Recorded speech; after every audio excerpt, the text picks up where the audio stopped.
And good day, Sacramento. We are on the west steps of the state capitol. I'm Dina Kupfer, and you are looking live at a ceremony that is in progress. This is the Emergency Medical Services Memorial Bike Ride. This is day 4 of a 6-day ride across Northern California. They actually started in Reno, Nevada 4 days ago, and they will be ending in a couple of days in San Francisco.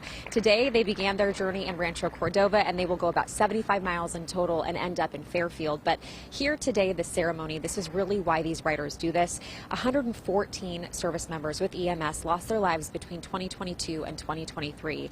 And the riders that are here today that are actually getting on those bikes and doing all those miles, they're carrying dog tags and names and stories of those who lost their lives. It's a beautiful service, a beautiful ceremony that they're holding here today, and it means so much to each and every one of the people who are involved. We do have Joe Pick, who is with the Firefighters Burn Institute, and he's going to chat with us real quick because I didn't want to interrupt the ceremony. And you actually were there this morning as the riders were taking off in Rancho. Yes. You wanted to be a part of this. Why?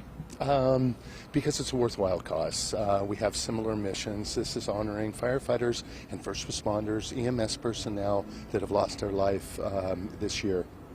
One of our counselors for our kids camp has been riding this ride for 5 years. She actually tried to get me involved in riding. I said, I'll ride next year. This year, I'll just support it. And so I've been following them all the way from Reno, and I will follow them all the way to San Francisco. We got to talk to a family of 3 earlier today, and one of the family members actually lost someone who was a member of their wedding just last year. And so that's 2 members of the family right there. That's a mother and daughter, and they're singing Amazing Grace, and I'm doing my best to kind of hold it together because it always hits me. But yeah, that's that family. Thank you so much for talking to us during the ceremony, too. We appreciate it.